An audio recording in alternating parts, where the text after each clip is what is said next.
नमस्कार, सी न्यूज भारत देख रहे हैं आप। मैं हूं अखिलेश पांडे।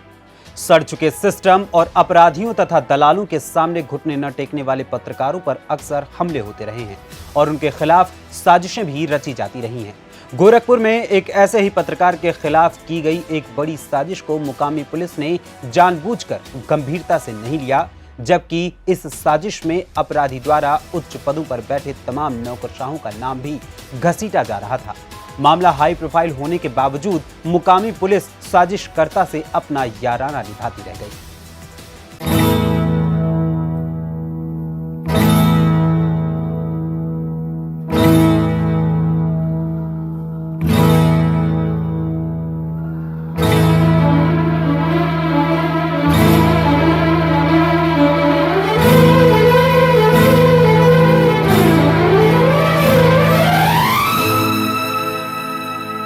ये अंधा कानून है, ये अंधा कानून है, ये अंधा कानून है, ये अंधा कानून है। गोरखपुर पुलिस की छवि सुधारने और पब्लिक पोल के जरिए गोरखपुर पुलिस की गिरती साख को बचाने में एडीजी जोन साहब दिन रात एक किए हुए हैं, लेकिन गोरखपुर पुलिस में बैठे हुए कुछ गैर जिम्मेदार और भ्रष्ट वर्दीधारियों को सिर्फ दाग पसंद है। इन दाग पसंद वर्दीधारियों से किसी भी मामले की जांच कराकर देख लीजिए, ये पलक झपकते ही सांप को रस्सी और रस्सी को सांप साबित कर देने में कोई कसर नहीं छोड़ेंगे। दिन भर चौकियों, थानों और अपने ऑफिस के एसी कमरों में बैठकर कुर्सी तोड़ने वाले कुछ भ्रष्ट वर्दीधारियों ने कागज काले कर करके काले को सफेद और सफेद को काला कैसे बनाया है, यह एसटीएफ द्वारा की गई एक कार्रवाई से साबित हो चुका है।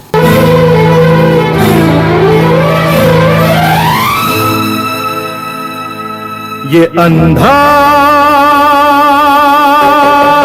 कानून है, ये अंधा कानून है, ये अंधा कानून है, ये अंधा कानून है।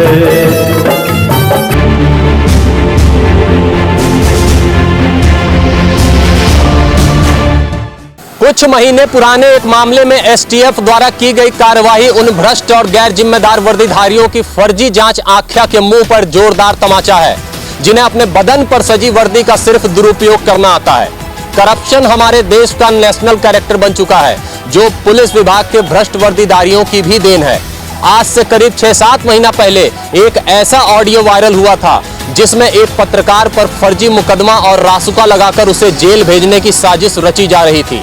बातचीत करने वालों ने इस साजिश को अमली जामा पहनाने के लिए शासन में बैठे होम सेक्रेटरी, तमाम नौकरशाहों और गोरखपुर प्रेस क्लब के पदाधिकारियों का सहयोग लेने की बात भी कही थी। आइए सुनाते हैं आपको उस ऑडियो के कुछ अंश। सत्येंद्र कुमार, क्या करना है इसका जो है सर? इसको हम कहेंगे सर, एक मुकदमा करा देते, आप अगर फोन कर देंगे तो तुरंत हो जाएगा। मुकदमा तो हम यहाँ जैसे वो है 1980 तक देखिए इतना खटाखट अप्रोच में रहते नहीं है, थोड़ा सा बहुत अर्जेंट हो कुछ हो तो अवेलेबिलिटी में रहते हैं। इसमें बैठ के काम करना तो 1980 सर मुख्य गृह सचिव है उनके नीचे होम सेक्रेटरी है अटल राय जी, तो वो ज्यादा अवेलेबिलिटी में है। हमारे एक फ्रेंड है उसके अवेलेबिलिटी में, हमारे तो 1980 सर है जो होम सेक्रेटरी हैं, तो इसको उनसे सर से बात करके इसका कागज वगैरह एक दिन लखनऊ आ जाते हैं आप, हम फाइन ले लेते हैं। होम सेक्रेटरी साहब से इसके रासुका लगवा दिया जाए तो अपने आप ये साल भर अंदर रहेगा। अच्छा ठीक है सर, पहले तो इसको रासुका लगवा दिया जाए होम सेक्रेटरी इसको रासुका लगवा के इसका पूरा सर जो है कागज होगा। अभी एक टप्पू श्रीवास्तव है, मंजीत श्रीवास्तव, तो उनके भाई लोग बिल्डर उल्डर है, रेलवे बड़े अफसर है, और उसके पहले अशोक श्रीवास्तव गोरखपुर में विधायक का चुनाव लड़ते थे, वहीं रहते हैं गोलघर काली मंदिर के पास ही। तो उनको बोलता हूँ कि पहले इसका पूरा डिटेल निकाल लें जो है सत्येंद्र कुमार। हाँ हम करते हैं, आप चिंता न करिए। ठीक, और जो है ठीक, अच्छा अच्छा, जी नमस्कार। जी नमस्कार जी नमस्ते। जिस पत्रकार के खिलाफ यह साजिश रची जा रही थी वो पत्रकार कोई और नहीं बल्कि मैं ही था। इस ऑडियो में सुनाई देने वाली आवाजों में एक शख्स की आवाज की पहचान पुख्ता हो चुकी थी। इस शख्स पर शाहपुर थाने में बलात्कार, छेड़खानी, गैंगरेप आदि के 3 अलग अलग ऐसे मुकदमे दर्ज हैं जिनमें यह शख्स जेल यात्रा कराया है।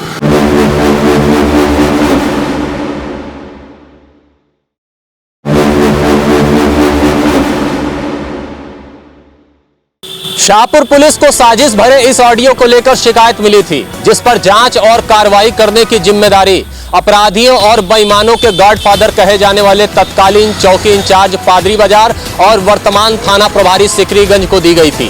थाना प्रभारी सिकरीगंज को इस बलात्कारी से जितनी हमदर्दी और मोहब्बत थी, उससे कहीं ज्यादा नफरत हम जैसे पत्रकारों से थी।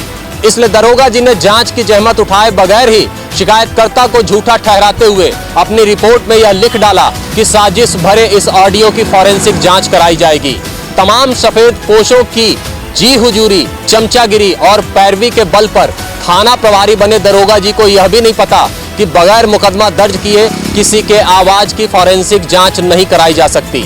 लेकिन सीएम सिटी का दुर्भाग्य है कि तमाम 3 स्टार और 2 स्टार लोग आज साहब के ऑफिसों में पायलट हो रहे हैं और दीपक सिंह जैसे दरोगा लोग पैरवी के बल पर थाना प्रभारी की मलाई काट रहे हैं।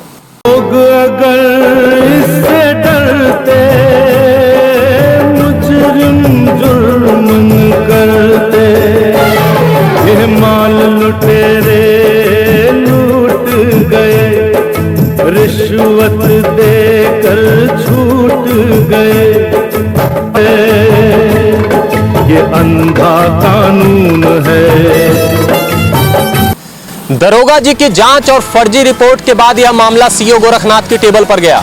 सीओ साहब ने भी जांच की जहमत उठाए बगैर ही एसी कमरे में बैठकर अपने लाडले दरोगा दीपक सिंह की रिपोर्ट को सही साबित करते हुए उस पर अपना ठप्पा लगा दिया।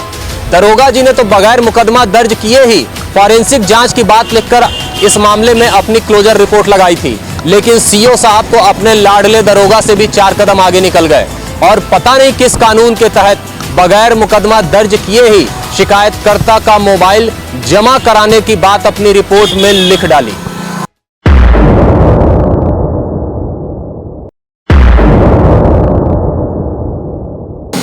साजिश भरे इस ऑडियो में पत्रकार को निपटाने के लिए एसीएस होम अवनीश अवस्थी से लेकर डिप्टी होम सेक्रेटरी तथा बिल्डर से लेकर गोरखपुर प्रेस क्लब के अध्यक्ष और मंत्री तक का सहयोग लेने की बात कही गई थी। जब यह बात शासन तक पहुंची तो एसटीएफ ने इस मामले की जांच की। एसटीएफ द्वारा की गई जांच के बाद इस मामले में मुकदमा दर्ज करने का परवाना लखनऊ से जारी होते हुए गोरखपुर पहुंच गया। मुकदमा दर्ज भी हो गया, लेकिन पुलिस डिपार्टमेंट के होनहार दरोगा दीपक सिंह और सीओ साहब एक सीरियल रेपिस्ट को बचाने के लिए जांच खेलते रह गए।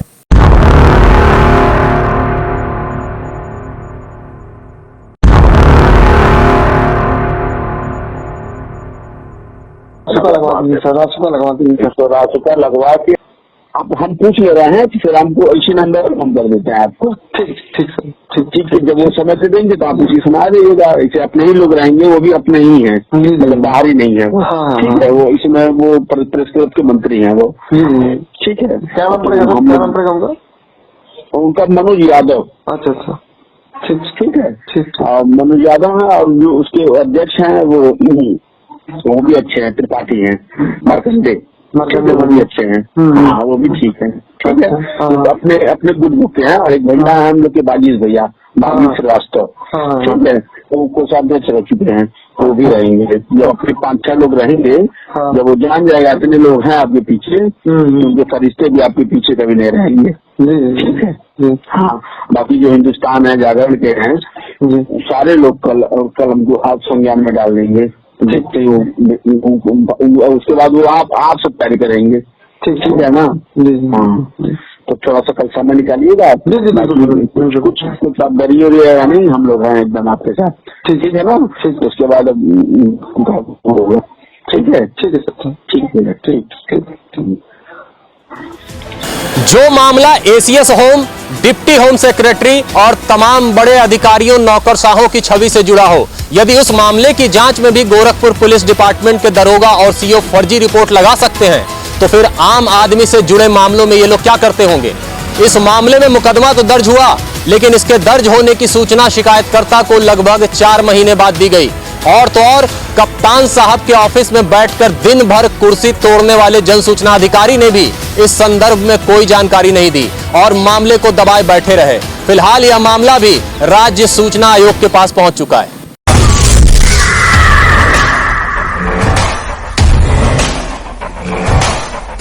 इसमें कोई शक नहीं है कि साजिश भरे इस ऑडियो के संबंध में एसटीएफ के निर्देश पर दर्ज हुआ यह मुकदमा दरोगा दीपक सिंह और सीओ गोरखनाथ द्वारा की गई फर्जी जांच आख्या के मुंह पर एक जोरदार तमाचा है।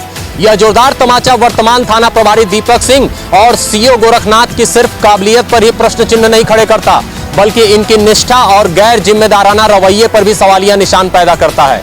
आपके थाना, चौकी और सर्किल क्षेत्र में बलात्कार, छेड़खानी और गैंगरेप के अलग अलग 3-3 चार्जशीटेड मुकदमों को खिलौना बनाकर खेलने वाला सीरियल रेपिस्ट कांड दर कांड करता रहा और आपके सर्किल की पुलिस के साथ आप भी उसे बचाने के लिए शिकायतकर्ता की शिकायत पर बार बार फर्जी रिपोर्ट लगाते रहे। आपने यह भी परवाह नहीं किया कि यह मामला शासन और शासन में उच्च पदों पर बैठे नौकरशाहों की छवि को धूमिल कर रहा है।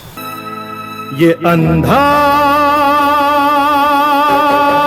कानून है, ये अंधा कानून है, ये अंधा कानून है, ये अंधा कानून। हमें यह पता है साहब कि भ्रष्ट, बेईमान, मनबढ़ और अत्याचारी टाइप के वर्दीधारियों को हम जैसे पत्रकार रास नहीं आते। ऐसे लोगों को वैसे ही पत्रकार रास आते हैं जो उनकी दलाली करें, उनके कर्म कांडों पर पर्दा डालें और पत्रकारिता की जगह लाइजनिंग करते फिरें। आप जैसों को किस तरह के पत्रकार पसंद आते हैं, यह तस्वीर उसकी गवाही खुद दे रही है। जाना हमसे आके मिलो जाना, दूर दिल से ना जाना, हो जाना कह रहा है दिल, लो जाना हमसे आके मिलो जाना। सफेद पोसों के दरबार में मत्था टेक कर पैरवी के बल पर थाना प्रभारी बन जाने वाले दरोगा जी को यह जान लेना चाहिए कि यदि यही हाल रहा, यदि ऐसा ही हाल रहा, तो आप जैसे लोग होमगार्ड बनने लायक भी नहीं रह जाएंगे। आप जैसों की अकर्मण्यता, फर्जी रिपोर्ट लगाने की आदत, अपराधियों का साथ देने की रवायत और वादकारियों को परेशान करने की नीयत की बदौलत ही आज यह मामला हाईकोर्ट में है। और यकीन मानिए कि यह मामला तब तक यूं ही चलता रहेगा जब तक इस सड़े हुए सिस्टम से हम जैसे पत्रकारों या आप जैसे वर्दीधारियों का सफाया नहीं हो जाता। लंबे इसके हाथ सही, ताकत इसके साथ सही, पर ये देख नहीं सकता, ये बिन देखे है लिखता। जेल में कितने लोग सड़े, सूली पर निर्दोष चढ़े। जेल में कितने लोग सड़े, सूली पर निर्दोष चढ़े। मैं भी इसका मारा हूँ, पागल हूँ, आवारा हूँ, यारो मुझको होश नहीं, सर मेरे जुनून है। ये अंधा कानून है, ये अंधा कानून है, ये अंधा कानून है। एसटीएफ द्वारा की गई जांच के बाद इस मामले में दर्ज मुकदमे की तफ्तीश से हर उन चेहरों के बेनकाब होने की संभावनाएं बढ़ गई हैं जो सी न्यूज भारत के पत्रकार के खिलाफ इस साजिश में शामिल थे। फिलहाल के लिए इस खबर में इतना ही। देश दुनिया की तमाम खबरों के लिए देखते रहें सी न्यूज भारत। हर खबर आपके साथ, आपके हाथ।